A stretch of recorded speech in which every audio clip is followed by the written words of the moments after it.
नमस्कार। माध्यमिक शिक्षा परीक्षा अर्थात् एसईई को अनिवार्य नेपाली विषयको नमुना प्रश्नपत्र समाधान गर्ने क्रममा हामीले पार्ट 1, पार्ट 2 र पार्ट 3 मा गरेर प्रश्न नम्बर 1 देखि 15 सम्मका प्रश्नहरू समाधान गरिसकेका छौं। अब आज हामी प्रश्न नम्बर 16 देखि 20 सम्मका बाँकी प्रश्नहरू कसरी समाधान गरिन्छन्, त्यहाँ के कस्ता उत्तरहरू लेखिन्छन् त्यसबारे कुरा गर्नेछौं। प्रश्न नम्बर 16 मा तपाईले पढेका पाठहरूबाट प्रश्न आउँछन्। यहाँ पुस्तकको कथा वा कविता विधाबाट कुनै अंश दिएर दुईटा प्रश्न सोध्ने अनि त्यसको उत्तर लेख्नुपर्ने हुन्छ। अनि फेरि ख नम्बरको दोस्रो प्रश्नमा चाहिँ तपाईलाई निबन्ध, जीवनी वा रूपक विधाबाट प्रसंग दिएर दुईटा प्रश्न सोधिन्छ। यसरी जम्मा 4 वटा प्रश्न सोधिन्छन्। क नम्बरमा 2टा, ख नम्बरमा 2टा गरेर 4 वटा प्रश्न हुन्छ। अनि क र ख दुईटै प्रश्नको उत्तर तपाईले लेख्नुपर्ने हुन्छ। हुन त यो प्रश्न उत्तर हो, तपाईले पहिला स्कुलमा पढिसकेको पाठबाट नै तपाईले यसको उत्तर लेख्ने हो। तर यसो हुँदै पनि यसको बारेमा केही कुरा म तपाईलाई भन्न चाहन्छु। खुला पुस्तक परीक्षा अर्थात् ओपन बुक एक्जामिनेसनको कन्सेप्टबाट यस किसिमको प्रश्न तपाईलाई सोधिन्छ। जाँच दिन आउनु छ भनेर बिहानभरि दिनभरि रातभरि पढेर कण्ठ बनाएर आउने त्यो परम्परा तोड्नका लागि त्यही अनुच्छेद दिएर त्यहीबाट प्रश्न सोधिएको हो। बुझेर पढ्ने विद्यार्थीले यहाँ अनुच्छेदमै भएको उत्तरलाई मिलाएर लेख्न सक्छ। त्यसकारणले कण्ठ गर्नु जरुरी छैन, यो कुरो बुझ्नु पर्यो। त्यहाँ मूलभाव दिएको हुन्छ, अनुच्छेदमा सन्दर्भ दिएको हुन्छ, उत्तरको कन्सेप्ट त्यसभित्र नै हुन्छ। तपाईले त्यहीबाट उत्तर तान्न सक्नुहुन्छ। त्यसको भावलाई, त्यसको धारणालाई, त्यसको आशयलाई मिलाएर तपाईले त्यहीबाट उत्तर बनाउन सक्नुहुन्छ। यो धेरै लामो उत्तर लेख्नु पर्दैन। यहाँ 5-6 वाक्यमा उत्तर लेखे पुग्छ भनेको छ। धेरै लामो नचाहिँदो गन्थन राखेर उत्तर लेखिराख्नु पर्दैन। कुरो स्पष्टसँग आउनु पर्यो। प्रश्नले सोधेको कुरो प्रष्ट टक्क दिन सक्नुभयो भने त्यो उत्तर राम्रो हुन्छ। अब हामी यहाँ भएको प्रश्न हेरौँ है त। यस्तो आदर्श यात्रामा कहिले चलुलानी म, चन्द्र सूर्य बनी आफै कहिले बलुलानी म, आफ्नै पौरखले बाटो कहिले खनुलानी म, सर्वोच्च कविता आफै कहिले बनुलानी म भनेपछि कविताबाट प्रश्न सोधिएको रहेछ। प्रश्न हेरौँ। अ नम्बर, हामी कसरी आत्मनिर्भर बन्न सक्छौं भन्यो। अब उत्तर यही छ। आफ्नै पौरखले बाटो कहिले खनुलानी म, आफ्नै पौरखले बाटो खन्ने, आफैले गर्ने, आत्मनिर्भरताको कुरा त्यहाँनिर आएको छ। सर्वोच्च कविता आफै कहिले बनुलानी म आफै चाहिँ कहिले बनुला। यहाँ आफ्नो काम आफैले गर्ने, आफै नै ठुलो बन्ने, आफै नै सक्षम बन्ने, आफै नै स्वावलम्बी बन्ने भन्ने भाव यहाँ आएको छ। तपाईले कक्षामा पढेको पाठको सहयोगमा यही अंशको हिसाबले यही अंशमा भएको भावलाई मिलाएर उत्तर लेख्न सक्नुहुन्छ। अब म तपाईलाई आफूले लेखेको उत्तर यहाँनिर सुनाउँछु। प्रश्न नम्बर 16 भन्नुस्, क लेख्नुस्, उत्तर भनेर गर्दिनुस्, अ नम्बर भनेर नम्बर पनि तोक्नुस्। उज्यालो यात्रा कविताका रचनाकार रामप्रसाद गेवाली हुन्। उनले उज्यालो यात्रा कविताको प्रस्तुत श्लोकमा हामीलाई आत्मनिर्भर बन्न प्रेरित गरेका छन्। हामीले आफ्नै पौरखले नवनिर्माणका कामहरू गर्नुपर्छ। आफ्नो देशको विकास गर्नका लागि अरूको मुख ताक्नु हुँदैन। नेपालीहरूले आफ्ना आवश्यकताहरू आफैले पूरा गर्न सक्ने हुनुपर्छ। हामी नेपालीहरू स्वयं नै सर्वोच्च कविता अर्थात् उत्कृष्ट रचना बन्नुपर्छ। यही देशमा सिर्जना गर्ने वातावरण बनाउन सक्यौं भने हाम्रो भविष्य उज्जवल हुन सक्छ भन्ने विचार यहाँ अघि सारिएको छ। यसरी मैले उत्तर लेखेँ। यही भएको भावलाई मिलाएर लेख्ने हो। अब आ नम्बरको, अनि तपाईलाई एउटा एकदमै महत्त्वपूर्ण कुरा है, अ नम्बर एक ठाउँमा गरेर आ नम्बर फेरि बीचमा अर्को क्वेशन गरिसकेपछि नगर्नुस्। अ जहाँ गर्यो आ पनि त्यही नै गर्नुस्। प्रश्न नम्बर 16 को उत्तर लेख्दाखेरि क र ख का दुईटा प्रश्नहरू छन्, दुईटै गर्नुपर्ने छ भने क को अ र आ गरेपछि ख को अ र आ पनि सँगै गर्नुस्, एकै ठाउँमा गर्नुस्। एउटा प्रश्नको उत्तरलाई फुटाइकन ठाउँ-ठाउँमा चाहिँ नगर्नुस्। त्यसो गर्दाखेरि तपाईलाई धेरै ठुलो घाटा हुन सक्छ। अब हामी आ नम्बरको प्रश्न हेरौँ। यहाँनिर माथिको कवितांशको मूलभाव लेख्नुहोस् भनेको छ। यो चारैवटा श्लोकको मूलभाव तपाईले लेख्नुपर्ने हुन्छ। म यहाँ आफूले लेखेको उत्तर सुनाउँछु। कवि रामप्रसाद गेवालीद्वारा लेखिएको उज्यालो यात्रा कविता विभिन्न नैतिक सन्देशहरूले भरिएको रचना हो। कविले प्रस्तुत कवितांशमा हामी कहिले आत्मनिर्भर हुन सक्छौं होला भन्ने इच्छा व्यक्त गरेका छन्। कविलाई नेपालीहरूको शक्तिमाथि विश्वास छ र भविष्यप्रति भरोसा छ। उनी हामीमा आदर्श गुणहरू भरिएको हेर्न आतुर छन्। देशको माया गर्दै नेपालीहरू चन्द्र सूर्य बनेर चम्किने दिनको उनलाई प्रतीक्षा छ। अरूको भर नपरिकन स्वावलम्बी बनेको र आफ्ना रचना आफैले गरेको हेर्ने इच्छा कवितामा पोखिएको छ। यसरी यो प्रश्नको उत्तरलाई मैले पूरा गरेँ। अब ख नम्बर, ख नम्बरमा चाहिँ निबन्ध, जीवनी वा रूपकबाट प्रश्न आउँछ। त्यसैगरी अनुच्छेद आउँछ अनि प्रश्न सोधिन्छन्। यहाँ भएको प्रश्न हेरौँ। मेरो देशको शिक्षाले अनेकौं संस्कृति र तिनका मूल्य मान्यता ढकमक्क फुलाउन समय सापेक्ष रूपमा बदल्न अहम भूमिका खेलेको छ। यसले पूर्वीय ज्ञान र चेतनाको किरण विश्वमा फिजाएको छ। मेरो देशको शिक्षा आज आफ्नो वास्तविक पहिचान जीवन्त राखेर युग अनुकूलको विज्ञान र प्रविधियुक्त शिक्षालाई आत्मसात गर्दै अघि बढ्न आतुर छ। बौद्धिक विकास, सभ्यताको परिष्करण र स्तरीय जीविकोपार्जनका लागि शिक्षा नितान्त आवश्यक छ। अब प्रश्न आएको छ। पहिलो प्रश्न, नेपालको शिक्षाले कस्तो भूमिका खेलेको छ? हामीलाई शिक्षाको आवश्यकता किन पर्दछ? दुईटा। अब पहिलो प्रश्नको उत्तर लेखौँ। प्रश्न नम्बर 16 भनेर लेखौँ, ख नम्बर भनेर लेखौँ, उत्तर भनेर पनि लेखौँ अनि अ नम्बर भनेर उत्तर लेख्न सुरु गरौँ। नेपाल कला र संस्कृतिको देश हो। यहाँको शिक्षाले हाम्रा मौलिक संस्कृतिहरू र तिनका मान्यताहरू हामीलाई सिकाएको छ। वेद वेदान्तको ज्ञान दिएर हामीलाई विश्वमै चिनिन सफल बनाएको छ। प्राचीन विषयवस्तुहरूका अतिरिक्त आधुनिक शिक्षा दिएर विज्ञान र प्रविधिको जानकारी दिलाउने काम पनि नेपालको शिक्षाले गरेको छ। हामीलाई नयाँ पुराना सबै किसिमका चेतनाहरू दिने काम नेपालको शिक्षाले गरेको छ। मैले यसरी उत्तर पुरा गरेँ। 5 वटा मात्र वाक्य छन्। वाक्य लामा लामा भएकाले 6 वटा वाक्य पनि लेखिएन, 5 वाक्यमा यो उत्तर पुरा भयो। कहिलेकाहीँ वाक्य लामो छोटो हुनसक्छ। छोटो वाक्य भयो भने 7-8 वाक्य पनि जान सक्ला, धेरै छोटो हुँदाखेरि त्यो पनि विचार गर्नुहोस्। उत्तर चाहिँ प्रष्ट आउनु पर्यो। अब दोस्रो प्रश्न हेर्नुहोस् है। दोस्रो प्रश्न, हामीलाई शिक्षाको आवश्यकता किन पर्दछ भनेर म यसलाई छोटा छोटा वाक्यमा लेख्छु। अलिकति वाक्यको सङ्ख्या बढ्न सक्छ। वाक्यको लमाइको आधारले पनि कति सङ्ख्या भन्ने कुरा फरक पर्छ। तपाईले 5-6 वाक्य करिब त्यतिमा उत्तर लेख्ने हो। अब यसको उत्तर सुन्नुहोस् है त। आ नम्बर भनेर लेखेँ मैले। शिक्षा जीवनको ज्योति हो। शिक्षाले हाम्रो बौद्धिक विकासमा सहयोग गर्छ। हाम्रा प्राचीन सभ्यताहरू सिकाउने काम पनि शिक्षाले नै गर्दछ। कतिपय सभ्यताहरूलाई अझ परिष्करण गर्नुपर्ने हुनसक्छ, त्यसका लागि पनि शिक्षाको आवश्यकता पर्छ। यसका साथै हामीलाई खुसी र सुखी जीवन बाँच्नका लागि शिक्षा चाहिन्छ। विद्याविहीनम पशु भनिन्छ। सच्चा र पूर्ण मानव बन्नका लागि शिक्षा चाहिन्छ। यहाँ 8 वाक्य भयो। छोटा छन् वाक्य, त्यसैले यसको लमाइ धेरै भएको छैन। तपाईले छोटा छोटा वाक्य लेखेर पनि मूल भाव आउने गरी उत्तर लेख्न सक्नुहुन्छ। यसरी प्रश्न नम्बर 16 लाई हामी पूरा गर्न सक्छौँ। अब हामी प्रश्न नम्बर 17 को बारेमा कुरा गरौँ। प्रश्न नम्बर 17 मा तपाईले तार्किक उत्तर लेख्नुपर्ने खालको प्रश्न आउँछ।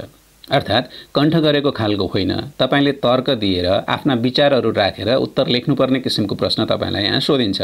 तपाईले आफूले पढेको पाठको शीर्षक कतिको सान्दर्भिक छ, त्यहाँ आएका पात्रहरूको स्वभाव, तिनीहरूको प्रकृति, तिनीहरूको आनीबानी व्यवहार कस्तो छ, अर्थात् ती पात्र कस्ता छन्, अनि त्यहाँ भएको कुनै पनि घटना तपाईलाई ठिक लाग्यो, बेठिक लाग्यो अथवा कस्तो हुनु पर्थ्यो, तपाईको विचार दिनुपर्ने, कुनै घटनाको बारेमा समीक्षा गर्नुपर्ने, कुनै समस्या छ भने त्यो समस्याको समाधानका लागि विभिन्न चिन्तनहरू गर्नुपर्ने, कहिलेकाहीँ कुनै कुराको अनुमान गर्नुपर्ने, त्यस किसिमका प्रश्नहरू सोधेर तपाईलाई उत्तर लेख्न लगाइन्छ। अनि यस किसिमको प्रश्न समाधान गर्ने क्रममा सबैभन्दा पहिला त तपाईले त्यो पाठको आधारमा केही भूमिका लेख्नुपर्ने हुन्छ। भूमिका लेख्ने क्रममा तपाईले रचनाकारका बारेमा केही कुरा लेख्न सक्नुहुन्छ। त्यो पाठको मूल विषयवस्तुका केही कुराहरूलाई लिएर तपाईले भूमिका बाँध्न सक्नुहुन्छ। त्यसलाई तपाईले छोटकरीमा बताएर तपाईले त्यो प्रश्नको उत्तर सुरुवात गर्न सक्नुहुन्छ। अनि प्रश्नले सोधेको मुख्य विषयवस्तुको प्रसङ्ग, अर्थात् मुख्य विषयवस्तु के हो, तपाईलाई कुन समस्याको बारेमा सोधिएको छ, त्यसको बारेमा लेख्न सुरु गर्नुपर्छ। अनि विचार गर्नुहोस् है, यो प्रश्न नम्बर 17 भनेको तार्किक उत्तर लेख्नुपर्ने प्रश्न हो। तपाईले तर्क दिनुपर्छ, आफ्नो विचार राख्नुपर्छ। विचार राख्ने क्रममा बरु सम्मति पनि पाइन्छ, विमति पनि पाइन्छ। तपाई त्यो प्रश्नले सोधेको कुरामा सहमत भएर पनि लेख्न सक्नुहुन्छ, असहमत भएर पनि लेख्न सक्नुहुन्छ। यसमा समस्या छैन। तर तपाई जे लेख्नुहुन्छ त्यसलाई पुष्टि चाहिँ गर्नुपर्छ। तपाईले आफूले लेख्न खोजेको कुरालाई पुष्टि गर्ने, जस्टिफाई गर्ने काम चाहिँ तपाईले अनिवार्य रूपमा गर्नुपर्छ। तपाईले जसरी लेखे पनि आफ्ना गहकिला तर्कहरू लेख्नुभयो भने, आफ्नो भाषामा सशक्त आफ्नो अभिव्यक्ति दिनुभयो भने त्यो उत्तर उत्कृष्ट मानिन्छ। अब हामी यहाँ सोधिएको प्रश्न हेरौँ अनि यसको एउटा उत्तरको नमुना पनि म तपाईलाई सुनाउँछु। यहाँ शत्रु कथाको शीर्षक सार्थकता देखाउनुहोस् भनिएको छ। अब शीर्षक सार्थकता देखाउने भनेपछि शीर्षकका बारेमा केही कुरा लेख्नु पर्ला, शत्रु कथाको अलिकति विषयवस्तु लेख्नु पर्ला। त्यो शीर्षक ठिक छ कि छैन, त्योभन्दा न अर्को राम्रो पो शीर्षक हुन सक्थ्यो कि यसलाई, त्यो कुरो तपाईले लेख्नुपर्छ। तपाईले आफ्नो विचार लेख्ने हो, आफ्नो तर्क लेख्ने हो, कथा लेखिदिने चाहिँ होइन। फेरि अब म तपाईलाई यहाँ मैले तयार गरेको उत्तर सुनाउँछु है त। सबैभन्दा पहिला भूमिका बाँधौँ। रचनाकारको नाम लिएर हामी यसको उठान गर्न सक्छौँ। शत्रु कथा आख्यानकार विश्वेश्वर प्रसाद कोइराला 1971 देखि 2039 को एक उत्कृष्ट रचना हो। यो कथा दोषी चस्मा कथा संग्रहमा संग्रहित छ। कथाकार कोइराला मनोविश्लेषणवादी लेखक हुन्। नेपाली कथा र उपन्यास लेखनका क्षेत्रमा विश्वेश्वर प्रसाद कोइरालाको योगदान अविस्मरणीय छ। मैले लेखकको परिचय दिएर सुरुवात गरेँ। शीर्षक भनेको रचनाको अनुहार हो। शीर्षक हेरेर नै हामी रचना चिन्न सक्छौँ। पहिला शीर्षक भनेको के हो त्यसलाई चिनाउनका लागि आफ्नो विचार दिइयो। शत्रु शीर्षक र कथाका बीचमा सोझो सम्बन्ध छ। शत्रु कथामा कृष्ण रायको मनोविश्लेषण गरिएको छ। उनका माध्यमबाट संसारको कुनै पनि मानिस अजात शत्रु अर्थात् शत्रु नै नभएको भन्ने हुँदैन भन्ने गहिरो रहस्य कथाले व्यक्त गरेको छ। कृष्ण रायको असल व्यक्तित्व र सबैसँगको मैत्री सम्बन्ध हेर्दा उनका कुनै शत्रु होलान् भन्ने शङ्का गर्न पनि सकिँदैन। छरछिमेक र गाउँठाउँमा राम्रै मानसम्मान पाएका उनी सबैका लागि अनुकरणीय पात्र हुन्। यसो हुँदाहुँदै पनि एक रात उनीमाथि घातक प्रहार हुन्छ। यहीँबाट शत्रुताका लागि कुनै कारण नै नचाहिने रहेछ भन्ने प्रश्न हुन्छ। कृष्ण रायले आक्रमणकारीहरूको बारेमा अनुमान गर्ने क्रममा विभिन्न व्यक्तिहरूको नाम लिएसँगै अब नयाँ शत्रु पनि थपिने कुरा पक्का-पक्की जस्तै भएको छ। किनभने उनले नाम लिएका हरेक मानिसले मिलेर उनीमाथि प्रहार गरेका होइनन्। तिनीहरूमध्येकै कुनै एकजना आक्रमणकारी रहेछ भने पनि बाँकी अरू मानिस चिडिएर अब उनका शत्रु बन्नेछन्। शत्रु शब्दको शीर्षकले कथाको सुरुदेखि अन्त्यसम्मका सबै विषयवस्तुको प्रतिनिधित्व गर्न सक्छ। कथाको घटनाक्रम, मूलभाव र सन्देश समेत शत्रुतासँग नै सम्बन्धित छ। छोटो, मिठो र अर्थपूर्ण भएका कारण यस कथाका लागि शत्रु शीर्षक उत्तम चयन हो भन्न सकिन्छ। यसरी हामीले सुरुवात गर्यौं, बीचमा वर्णन गर्यौं र अन्तिममा उपसंहार दिएर यसलाई टुङ्ग्यायौं। हो, यसैगरी प्रश्न नम्बर 17 लाई समाधान गर्न सकिन्छ। अब प्रश्न नम्बर 18। प्रश्न नम्बर 18 मा तपाईलाई पुस्तकमा भएको पाठबाट नै प्रश्न आउँछ यसमा पनि, अनि यसमा दुईवटा प्रश्नहरू दिएका हुन्छन्, दुईवटा उद्धरणहरू दिएका हुन्छन्। उद्धरण भनेको मूल पाठबाट टिपेर ल्याएको कुरा, कहीँबाट झिकिएको टुक्रोलाई हामी उद्धरण भन्छौँ। दुईवटा उद्धरणहरू तपाईलाई दिएको हुन्छ। कुनै एक उद्धरणको तपाईले भाव विस्तार वा व्याख्या गर्नुपर्ने हुन्छ। भाव विस्तार वा व्याख्या भनेको चाहिँ के हो भने कुनै सन्दर्भ, कुनै उद्धरणको अर्थ खुलाउने, कुन सन्दर्भमा त्यो आएको हो त्यो लेख्ने, त्यसको सन्देश लेख्ने, त्यसको मूल भाव लेख्ने, त्यसको आशय लेख्ने काम तपाईले गर्नुपर्ने हुन्छ। सामान्यतया भाव विस्तार गर्नका लागि वा व्याख्या गर्नका लागि कुनै आदर्श वाक्य दिइन्छ, कुनै अर्थपूर्ण वाक्य दिइन्छ, कुनै कोटेसन अथवा कुनै खास भनाइ तपाईलाई त्यहाँ दिएको हुन्छ। गहिरो अर्थ भएको विशेष अर्थ दिने खालको वाक्य यहाँ सोधिएको हुन्छ। त्यसकारणले तपाईलाई यसको उत्तर लेख्न सजिलो पर्छ। अब म तपाईलाई यसको उत्तर कसरी लेख्ने, यसमा के कस्ता कुराहरू हुनुपर्छ त्यो भन्छु। सबैभन्दा पहिला त सन्दर्भ दिनुपर्छ। सन्दर्भ दिने भन्नाले प्रस्तुत वाक्य कहाँ कसरी आएको त्यसको बारेमा जानकारी दिनुपर्छ। त्यो वाक्य कहाँबाट आयो भनेर जानकारी दिइसकेपछि त्यो वाक्य लेख्ने, त्यो पाठ लेख्ने लेखकको हो, लेखकका बारेमा तपाईले जानकारी दिनुपर्ने हुन्छ। अनि यो पहिलो अनुच्छेदमै त्यो वाक्यको मूल अर्थ, खास अर्थ, मुख्य भाव के हो त्यसलाई संक्षेपमा लेखिदिनु भयो भने साह्रै जाती हुन्छ। त पहिलो अनुच्छेदमा कहाँबाट लिएको, कसले लेखेको, मूल भाव के, यी तीनटा कुराको चाहिँ तपाईले उत्तर खुलाइदिनु होला। अब दोस्रो खण्डमा अथवा दोस्रो अनुच्छेद बनाउन सक्नुहुन्छ तपाईले यसलाई, त्यहाँनेर तपाईले विवरण दिनुपर्छ। विवरणमा दुईटा काम गर्नुस्। एउटा पाठको आधारमा चर्चा गर्नुस्, एउटा त्यो वाक्यको गहिरो अर्थलाई दिल खोलेर बयान गरिदिनुस्। दुईटा काम, पाठको आधारबाट बयान गर्ने अनि त्यसको गहिरो अर्थलाई, त्यसको भावलाई, त्यसको आशयलाई, त्यसको धारणालाई मजाले खुलाइदिने, स्पष्ट पार्दिने, त्यसको सन्देश मजाले लेखिदिने। अनि अन्तिममा उपसंहार लेख्ने काम त परि नै हाल्छ। तपाईले सामान्यतया निबन्धात्मक उत्तरहरू लेख्दा, निबन्धात्मक भनेको निबन्ध मात्रै होइन है, निबन्धात्मक भनेको लामा लामा उत्तरहरू लेख्ने बेलामा उपसंहार त अनिवार्य रूपमा दिनुपर्छ। हो, तपाईले यहाँनेर पनि उपसंहार दिनुपर्छ, कन्क्लुजन दिनुपर्छ। त्यति गरेपछि यो उत्तर पुरा हुन्छ। म यसको पनि फेरि नमुना सुनाउँछु तपाईलाई। प्रश्न नम्बर 18 मा दुईटा प्रश्न छन्, त्यसमध्ये एउटा प्रश्न मात्रै म तपाईलाई अहिले गरेर सुनाउँछु। मैले पहिलो प्रश्नलाई नै छानेको छु। यहाँ प्रश्न रहेको छ, बाहिरी शत्रुलाई उठ्न दिनको मूल कारण घर झगडा हो। अब हामी उत्तर लेख्न सुरु गरौँ। सबैभन्दा पहिला त तपाईले त्यो प्रश्नको वाक्य सार्नु पर्यो। प्रश्नको वाक्य सार्नका लागि तपाईले लामो लामो वाक्य पुरै सारिराख्नु परेन। त्यसको पहिलो शब्द र त्यसको अन्तिम शब्द चाहिँ तपाईले सार्नै पर्यो। पहिलो र दोस्रो अथवा अन्तिम र दोस्रो अन्तिम, लास्ट र सेकेन्ड लास्ट, त्यति शब्द सार्न पनि सकिन्छ। बीचमा खाली ठाउँ राखेर डटहरू राखेर तपाईले त्यो प्रश्न सार्न सक्नुहुन्छ। यो किन सार्नु पर्यो त भने हाम्रो उत्तर लेख्ने बेलामा हेर्नुस् है, हामीले कहाँबाट सुरु गर्छौं भन्दा प्रस्तुत उद्धरण कक्षा 10 को अनिवार्य नेपाली विषयमा रहेको घर झगडा शीर्षक कथाबाट साभार गरिएको हो भनेर हामीले लेख्यौं। अब यहाँनेर प्रस्तुत उद्धरण भन्ने माथि चाहिँ प्रस्तुत नगर्ने त भएन नि। पहिला प्रस्तुत गर्नु पर्यो अनि बल्ल तल आएर प्रस्तुत उद्धरण भनेर सुरु गर्नु पर्यो। हो, हामीले पहिला त्यो वाक्यलाई संक्षेपमा सार्छौं, छोटकरीमा सार्छौं अनि उत्तर लेख्न सुरु गर्छौं। मैले यहाँनेर लेखेको प्रस्तुत उद्धरण कक्षा 10 को भनेपछि कहाँबाट आएको रहेछ, 10 कक्षाको अनिवार्य नेपालीबाट घर झगडा शीर्षकको कथाबाट मैले खुलाइदिएँ नि त। कहाँबाट भन्ने उत्तर पुरा भयो। अनि लेखकको बारेमा लेख्नु पर्यो। फेरि यस कथाका रचनाकार बदरीनाथ भट्टराई 1965-2052 हुन्। उनी नेपाली साहित्यमा कथा, निबन्ध, कविता, नाटक आदिका माध्यमबाट योगदान दिने स्रष्टा हुन्, लेखक हुन्। घर झगडा कथामा गुरु गजराज मिश्रले प्रस्तुत अरफको प्रयोग गरेका हुन्। यदि पाठमा कसैले बोलेको अथवा कुनै सन्दर्भमा आएको वाक्य हो भने त्यसलाई यहाँनिर यसरी सन्दर्भ खुलाउँदा राम्रो हुन्छ। अब हामी यो वाक्यको मूल सन्देश, मूल भावलाई पनि यही पहिलो अनुच्छेदमा अटाउँ। हामीले यहाँ लेखेका छौँ, घर परिवारमा आन्तरिक कलह भयो भने बाहिरी शत्रुले फाइदा उठाउन सक्छन् भन्ने धारणा यस उद्धरणमा व्यक्त छ। त्यो वाक्यमै भएको आशयलाई तपाईले आफ्नो भाषामा, आफ्नो शब्दमा लेख्ने हो, गाह्रो छैन। अब दोस्रो अनुच्छेदको कुरा गरौँ। भाइ फुटे गँवार लुटे भन्ने लोकोक्ति हामीले सुनेकै छौँ। परिवारभित्र आफू जुझ्न थाल्यो भने बैरी हाँस्ने मात्र होइन, उनीहरूले अनुचित लाभ उठाउने सम्भावना पनि हुन्छ। परिवारका सदस्यहरू एकजुट भएर मिलेका छन् भने कसैले केही बिगार्न सक्दैन। परिवारमा एकता भएन भने त्यसले पतनको बाटो समाउँछ। हामीले आफैले बयान गरेका छौँ, पाठतिर हामी गएका छैनौँ। आधा आधीसम्म हामीले त्यसको अर्थलाई नै बयान गर्यौँ। नेपाल एकीकरणको समयमा रणबहादुर शाहको नायबी शासन चलाउने जिम्मेवारी राजेन्द्र लक्ष्मी र बहादुर शाहको काँधमा आएको थियो, तर उनीहरूबीच राम्रो सम्बन्ध थिएन। दरबारभित्र भएको फुट र आपसी अविश्वासका कारण छिमेकी राजा रजौटाहरूले एकीकरण अभियान नै बिथोल्ने सम्भावना देखिएको थियो। त्यस्तो अवस्थामा गुरु गजराज मिश्रले यस्तो टिप्पणी गरेका हुन्। पाठबाट पनि हामीले बयान गर्दियौँ। अब उपसार लेखौँ। राजेन्द्र लक्ष्मी र बहादुर शाहले पनि आपसमा मिल्नुको विकल्प थिएन। हामीले पनि आफ्नो परिवारमा आपसी सद्भाव र एकता कायम गर्नुपर्छ। यसो हुन सकेन भने बाहिरी शत्रुले हामीलाई दुःख दिन सक्छन्। परिवार बलियो भएपछि हामीलाई कसैको डर हुँदैन।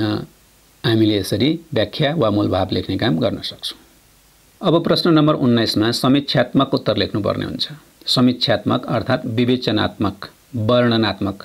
कुनै पनि पाठबाट प्रश्न सोध्न सकिन्छ। दुईटा प्रश्न आउँछन्। यदि कथाबाट एउटा आएको छ भने अर्को जीवनीबाट आउला। यदि निबन्धबाट एउटा आएको छ भने अर्को एकाङ्कीबाट आउला। जीवनीबाटै दुईटा, निबन्धबाटै दुईटा, नाटकबाटै दुईटा त आउँदैन।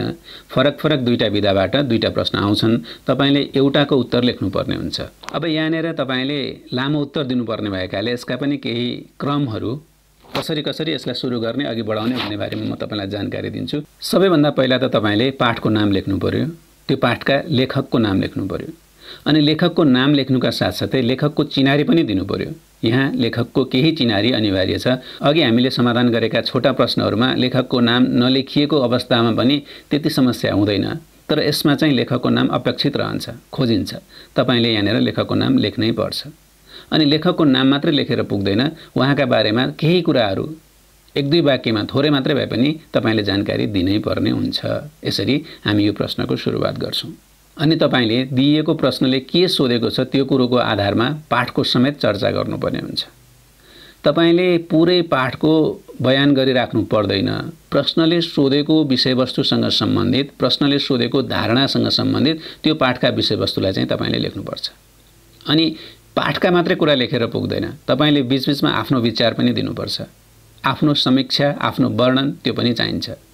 पाठ नै सिधै लेख्ने होइन, पाठमा भएका कुराहरूलाई आफ्नो तर्फबाट मूल्याङ्कन गर्दै, आफ्नो विचार राख्दै, आफ्नो आशय, आफ्नो धारणा, आफ्नो तर्फबाट भएका केही सन्देशहरू, यदि त्यससँग केही उदाहरण तपाईलाई थाहा छ भने ती उदाहरणहरू, विश्व परिवेशमा तपाईले केही त्यस्ता घटनाहरू देखिराख्नु भएको छ भने त्यो विश्वका घटनाहरू, समसामयिक अवस्थामा अथवा अहिलेको वर्तमान समयमा हाम्रो समाजमा, हाम्रो देशमा, अन्तर्राष्ट्रिय जगतमा त्यस किसिमका केही कुराहरू भइराखेका छन् भने त्यसको बारेमा जानकारी, ती सबै कुराहरूलाई तपाईले यहाँ प्रयोग गर्न सक्नुहुन्छ।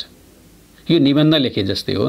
तपाईले खुला हृदयले तपाईलाई त्यससँग सम्बन्धित जे कुराहरू थाहा छन्, सम्बन्धित कुराहरू है, त्यससँग सम्बन्धित कुराहरूलाई मिलाएर चाहिँ यहाँ लेख्न सक्नुहुन्छ। यो प्रश्नलाई उदाहरणहरू, व्याख्यानहरू, वर्णनहरू, विश्लेषणहरू आदिका माध्यमबाट पूरा गर्नुपर्ने हुन्छ। अनि तपाईले 4-5 अनुच्छेद बनाएर यसको उत्तर लेख्न सक्नुहुन्छ। अनुच्छेद बदल्ने भन्ने कुरा पनि नौलो गाह्रो कुरो होइन। तपाईले लेख्ने शैली बदलियो भने अनुच्छेद बदल्दिनुस्। अनुच्छेद लामो र छोटो भन्ने हुँदैन। एक वाक्यको पनि अनुच्छेद हुन सक्छ, धेरै लामा 12-15 वाक्यका पनि तपाईले लेख्न सक्नुहुन्छ। यसमा समस्या रहँदैन। अनि यो प्रश्न निबन्धात्मक खालको हुन्छ भनिहाले मैले। तपाईले अन्तिममा निचोड लेख्नु पर्यो, माथिका कुराहरूको सार सन्देश लेख्नु पर्यो। अनि यसरी उपसंहार लेख्दै त्यहाँनिर आफ्ना सन्देशहरू, विचारहरू, भविष्यप्रतिको संकेत केसम्म हुन सक्छ ती कुराहरू लेख्दै तपाईले उपसंहार गरेर यसलाई पूरा गर्न सक्नुहुन्छ। मैले यहाँ भएका दुईवटा प्रश्नहरूमध्ये पहिलो प्रश्नलाई यहाँ छानेको छु। तपाईलाई उत्तर घोकेर आउनु नपरोस् भनेर, नझोकियोस् भनेर त्यो पाठको नाम, त्यो पाठको सन्दर्भ यहाँनिर दिएको हुन्छ। त्यसैका आधारमा तपाईले उत्तर लेख्न सक्नुहुन्छ। यहाँनिर एकाङ्कीबाट घरको माया एकाङ्कीबाट एउटा अनुच्छेद दिएको छ अनि त्यसैका आधारमा प्रश्न सोधिएको छ। कान्छोको मनमा भएको जन्मभूमिप्रतिको प्रेमलाई घरको माया एकाङ्कीका आधारमा समीक्षा गर्नुहोस् भनेको छ। त्यो उत्तर नबरालियोस् भनेर अन्ततिर नजाओस् भनेर यहाँनिर उत्तर कहाँनिरबाट आउनुपर्छ, कस्तो खालको आउनुपर्छ, कुन धारणालाई कुन विचारलाई प्रतिनिधित्व गरेर कुन विचारको केन्द्रमा त्यो उत्तर घुम्नुपर्छ त्यो कुरो यहाँ अनुच्छेदले दिएको हुन्छ। यसको हिन्ट्समा तपाईले उत्तर पूरा गर्नुपर्छ। हामी यो उत्तर गरौँ है त। घरको माया एकाङ्कीका रचनाकार भीमनिधि तिवारी 1968-2030 हुन्। उनी कविता, नाटक, एकाङ्की, गजल, निबन्ध, कथा, उपन्यास जस्ता विधामा कलम चलाउने बहुमुखी प्रतिभा हुन्। तिवारीले सहनशीला सुशीला 1998, 5 ऐतिहासिक एकाङ्की 2008, विस्फोट 2017, कविता कुञ्ज 2020, इन्साफ 2027 लगायतका दर्जनौं कृतिहरू लेखेका छन्। उनका रचनामा देशप्रेम, सामाजिक भावना, ऐतिहासिक गौरव र कलाको सम्मिश्रण पाइन्छ। घरको माया एकाङ्कीमा पनि नेपाललाई घरका रूपमा प्रस्तुत गर्दै हरेक नागरिकले आफ्नो देशलाई बिछट्ट माया गर्नुपर्ने सन्देश दिएको छ। यहाँ पाठको नाम लेखियो, लेखकको नाम लेखियो, लेखकको बारेमा चर्चा पनि गरियो अनि मुख्य सन्देशलाई, मुख्य विषयवस्तुलाई अन्तिमको वाक्यमा छोइयो। अब छोइयोको अर्थ उत्तर लेख्ने वातावरण बनाइयो। अब हामी दोस्रो अनुच्छेदबाट उत्तर लेख्न सुरु गर्छौं। हामी जहाँ पुगे पनि हाम्रो मनको पानामा नेपाल रहिरहन्छ। संसारको कुनै पनि कुनामा पुगेर हामी आफ्नो देशलाई बिर्सन सक्दैनौं। अरूको बहकाउमा भारत पुगेको कान्छाले पनि देश बिर्सन सकेको छैन। विदेशको झिलिमिलीले उसलाई पटक्कै छुन सकेको छैन। ऊ आफ्नो देशको प्रकृति, संस्कार, समाज र हावापानी सम्झिरहेको छ। उसलाई विदेशको हावामा सास फेर्न पनि उकुस मुकुस भएको छ। त्यहाँको रुखो पानीले उसलाई झन खरो महसुस गराएको छ। मैले पाठकै कुरा लेखेको छु, तर ती सबै कुराहरूलाई आफ्नै तरिकाबाट समीक्षात्मक रूपमा, आफ्नो मूल्याङ्कनका रूपमा प्रस्तुत गरेको छु। त्यसलाई पनि ध्यान दिँदै हेर्नुहोला। विदेश भाषिएका जमान सिंह र लालबहादुरलाई देशभक्तिको पाठ पढाउन सक्ने राष्ट्रप्रेम कान्छामा देखिन्छ। उमेरमा सानो भए तापनि देशभक्तिको विशाल भावना उसको हृदयमा भरिएको छ। कुनै पनि नेपाली नागरिक परिबन्धले अन्य मुलुकमा पुग्न सक्ला, तर उसले यो सुन्दर देशलाई चटक्क बिर्सन भने सक्दैन। यो देशमा बिताएका एक सुन्दर दिनहरू उसले विदेशी भूमिमा सम्झन्छ। यो देशमा दुःख होला तर आत्मसन्तुष्टि छ, अभाव होला तर आपसी आत्मीयता छ। शान्त जीवन बाँच्न र मौलिक संस्कृतिको आनन्द उठाउन चाहनेहरूका लागि नेपालको कुनै विकल्प हुन सक्दैन। यसरी हामीले आफ्ना भावना लेख्दै उत्तर अगाडि बढाइराखेका छौं। हामीले अनुच्छेद पनि बीचबीचमा परिवर्तन गर्छौं। नेपालको हावापानी विश्वमै उत्कृष्ट मानिन्छ। हिमाल, पहाड र तराईको सन्तुलित वातावरण भएको यो देश आफैमा पूर्ण छ। खेती किसानी नै गरे तापनि यहाँका मानिसहरू कर्ममा रमाउन सिपालु छन्। परस्पर मिलेर आफ्नो काम फत्ते गर्ने नेपालीहरूको स्वभाव छ। सामाजिक सौहार्दता भएका कारण एउटा नेपाली अर्को नेपालीलाई बिर्सिएर विदेशमा रमाउन सक्दैन। विदेश पुगेछ भने पनि उसलाई आफ्नो देश सम्झेर ऐठन हुन्छ। यहाँका एक घटनाले उसलाई चुम्बकले जस्तै गरी स्वदेशतिर नै तान्छन्। अब यसको उपसंहार गर्दियौं, यसलाई टुङ्ग्याउनेतिर लागौं। यसरी घरको माया एकाङ्कीमा जन्मभूमिप्रतिको प्रेमलाई सबैभन्दा ठूलो समर्पणका रूपमा प्रस्तुत गरिएको छ। कान्छाका माध्यमबाट एकाङ्कीकारले पाठकहरूलाई देशभक्तिको दह्रो पाठ पढाएका छन्। यसरी हामी यो प्रश्नलाई पूरा गर्न सक्छौं। अब प्रश्न नम्बर 20, अन्तिम प्रश्न। यसमा निबन्ध सोधिन्छ। निबन्धमा तपाईलाई 3 वटा शीर्षक दिएको हुन्छ। एउटा आत्मपरक निबन्ध हुन्छ, 2टा वस्तुपरक निबन्ध हुन्छ। आत्मपरक निबन्ध भनेको निबन्धभित्र आफू पनि रहेर प्रथम पुरुष शैलीमा आफ्ना अनुभवहरू, आफ्ना बुझाइहरू, आफ्ना भावनाहरू। हुन त निबन्ध भनेकै आफ्नो बुझाइ, आफ्नो भावना लेख्ने हो, तर निबन्धकार स्वयं निबन्धभित्र रहेर अर्थात् म, हामी जस्ता शब्दहरूको प्रयोग गरेर प्रथम पुरुष शैलीमा लेख्ने निबन्ध आत्मपरक हुन्छ। अनि वस्तुपरक निबन्ध भनेको प्रबन्धात्मक शैलीमा पनि हुन सक्छ। हामीले यसलाई तृतीय पुरुष शैलीमा लेख्छौं। कुनै विषयवस्तुको बारेमा चर्चा गर्छौं, त्यहाँ म, हामी भनेर आफूलाई समावेश गरिँदैन। यसरी 2 किसिमका निबन्धहरू छन्।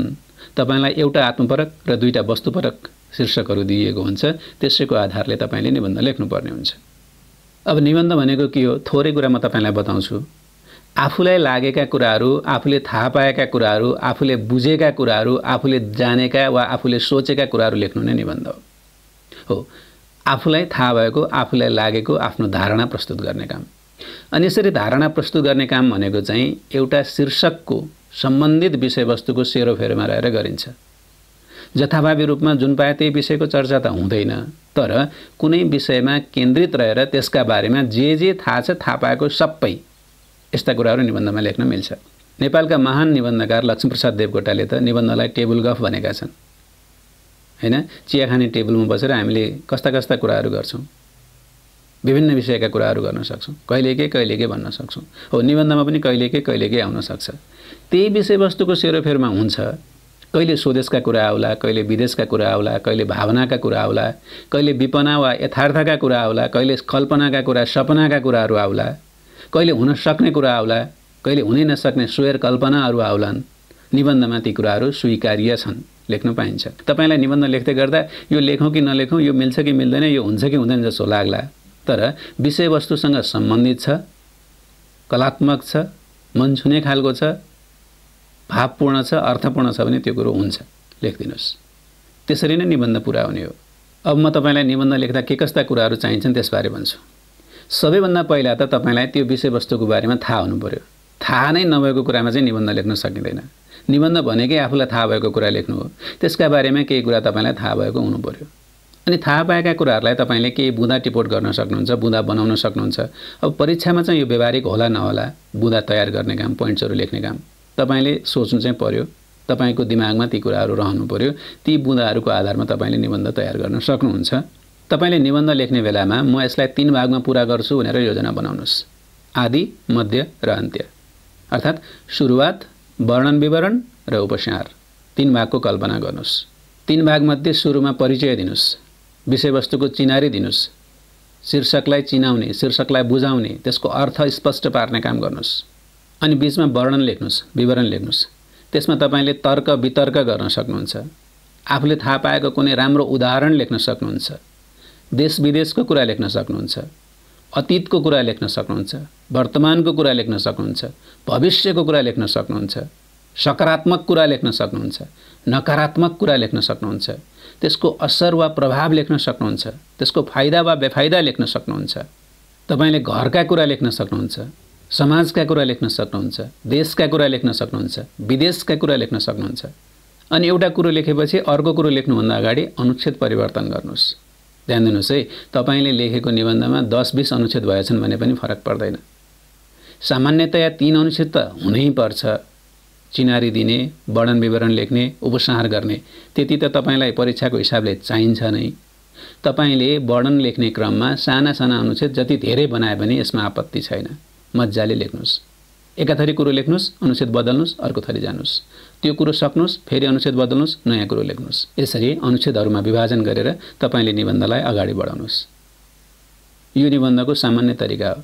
अब निबन्ध भनेको सृजनात्मक विधा हो, कल्पनात्मक विधा हो, तपाईको सिर्जना हो। मैले तपाईलाई निबन्धको सामान्य ढाँचा मात्रै भनेको। मैले तपाईलाई निबन्ध लेख्नलाई गाइड गर्न सक्दिनँ, किनभने निबन्ध कसरी लेख्ने भन्ने कुरा तपाईको स्वतन्त्रताको विषय हो। मैले त एउटा सामान्य प्रारूप मात्रै भनिदिएको। तपाई लेख्न सक्नुहुन्छ, तपाई उत्कृष्ट निबन्ध लेख्न सक्नुहुन्छ। मैले यहाँनेरकै एउटा प्रश्नमा निबन्ध लेखेर तपाईलाई सुनाउने सोच बनाएको छु। म तपाईलाई आज तृतीय पुरुष शैलीको वस्तुपरक निबन्ध सुनाउँछु। मैले चाहिँ शहीद शीर्षकको निबन्ध तपाईलाई सुनाउन लागेको छु।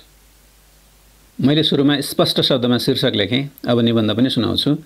कर्ताले गर भनेर आदेश नदिई गरौँ भनेर आह्वान गर्दछ। शहीदहरू आफू स्वयं क्रान्तिको अगुवाई गर्दछन्।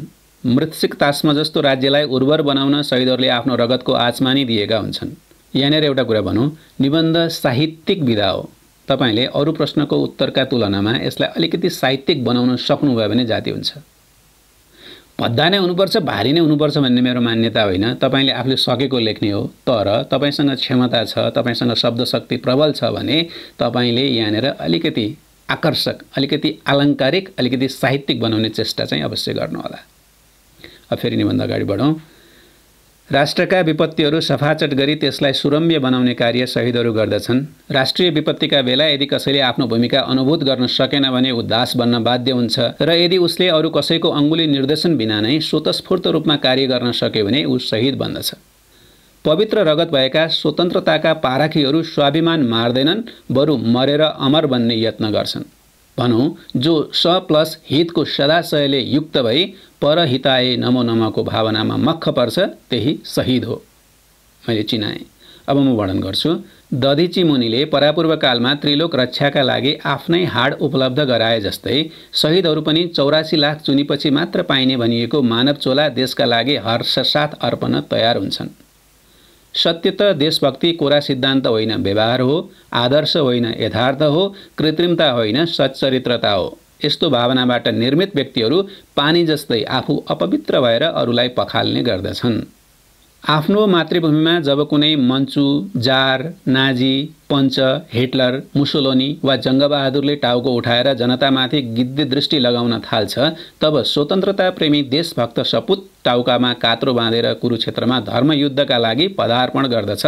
क्रान्तिकारीहरू भन्ने गर्छन्, मर्न तयार भएर सङ्घर्षमा उत्रिएको योद्धालाई पराजय गर्न सक्ने साहस कुनै पनि दुरागामी तत्त्वसँग हुँदैन। विश्व परिवेश हेर्दा पनि अधिकांश देशहरूले आफूलाई स्वतन्त्र तुल्याउनका लागि शहीदहरूको भोग चढाएकै भेटिन्छ। मानिसको जीवनमा निरर्थक बिताइएका हजारौं दिनहरूभन्दा राष्ट्रका लागि बिताइएको एक दिन नै बढी मूल्यवान हुन्छ। शहीदहरूले प्रजातन्त्र ल्याएर राष्ट्रलाई नवीकरण गर्दछन्। सुनपानी छर्केर अछुतो कुरालाई चोखो पारे झैं शोषक सामन्तीहरूले जथाभावी गरेको देशलाई पनि शहीदहरू आफ्ना रगतका छिर्काले चोख्याउने गर्दछन्। पुरानो कुरासँगको सङ्घर्षबाट नै नयाँ कुरा जन्मन्छ। भर्खर जन्मेकाले जहिले पनि कठिनाइसँग कठोर सामना गर्नै पर्ने हुन्छ। उनीहरूको जीवनसित साटिएको प्रजातन्त्रले पनि आफ्नो सम्प्राप्ति पश्चात तत्काल सरल सहज विकास प्राप्त गर्नु सम्भव नहुन सक्छ। अँध्यारो कोठरीमा लामो समय व्यतीत गरी चर्को घाममा एकाएक पुग्दा आँखा तिर्मिराउँछन्। शहीदको नासो प्रजातन्त्रलाई शैशवकालमा स्याहार्ने, जोगाउने वा पोस्ने कर्तव्य बाँचेका नागरिकहरूको हुन्छ। कष्टपूर्ण तवरले आर्जित प्रजातन्त्र अहिले बाघले गाई चराए जस्तो भइरहेको छ। आवश्यकता पर्दा हामी सबैले आत्मप्रेमी कोठेराज नबनी प्रत्येक हाँकको साहसिक जवाफ दिनुपर्छ। मुलुक स्वाधीनता कायम गरेमा मात्र समृद्ध बन्दछ, तर ताबेदारीमा लाग्यो भने पतन हुन्छ। घोडा मर्यो बिना पानी, गधालाई आयो जवानी भएको देखि सहेर बस्नु हुँदैन। दुराचारीहरूको दोहोलो गर्नेतिर लाग्नुपर्छ। आफूले केही पनि नगर्ने र आफै केही पनि भएन भनी करकर गर्ने आदत परित्याग गर्नुपर्छ। अब निबन्ध लामो लामो भइराखेको छ। निबन्धको सिमाना नै हुँदैन। स्वतन्त्र अभिव्यक्ति हो, जति पनि लेख्न सकिन्छ। हामीले परीक्षामा चाहिँ समय हेरेर सीमित निबन्ध लेख्नुपर्छ। अब यसलाई टुङ्ग्याउनेतिर लागौँ। जब समस्या पर्छ तब लाछीहरू डराएर पिठ्यौँ देखाउने गर्दछन्, तर शहीदहरू शुभ अवसर सम्झेर आफूलाई सहर्ष प्रस्तुत गर्छन्। पस्केको तातो भात छाडेर उनीहरू तातो गोली निल्न पुग्छन्। यति हुँदाहुँदै पनि शहीदका शालिकहरू बुख्याचा हुनु वा सडकको चौकीदारी गरी निरीह भएर बस्नु कृतज्ञताको द्योतक हो। शहीदहरूले सर्वस्व गुमाएर कमाएको प्रजातन्त्र आज हाम्रो सर्वस्व हो, जसको जगेर्ना, सम्वर्धन र स्थायित्व हालको परमावश्यकता हो। यसरी हामीले निबन्ध टुङ्ग्याउन सक्छौँ। तपाईले पनि कुनै पनि विषयको सेरोफेरोमा रहेर निबन्ध पूरा गर्न सक्नुहुन्छ। त हामीले विभिन्न प्रश्नहरूको छलफल गर्यौं, त्यसको बारेमा छोटकरी चर्चा पनि गर्यौं। हामीले धेरै संक्षेपमा कुरा गर्यौं, धेरै छोटकरीमा कुरा गर्यौं। यसको विस्तृत जानकारी लिनका लागि त, हरेक पाठहरू बुझ्नका लागि त तपाईले छुट्टा-छुट्टै भिडियोहरू हेर्नै पर्ने हुन्छ। अहिले चाहिँ परीक्षाका हिसाबले मात्रै त्यसलाई केन्द्रबिन्दुमा राखेर केही कुराहरू गरियो। तपाईको परीक्षा राम्रो होस्। Best of lock. आगामी दिनहरू सुखद रहन्। धन्यवाद।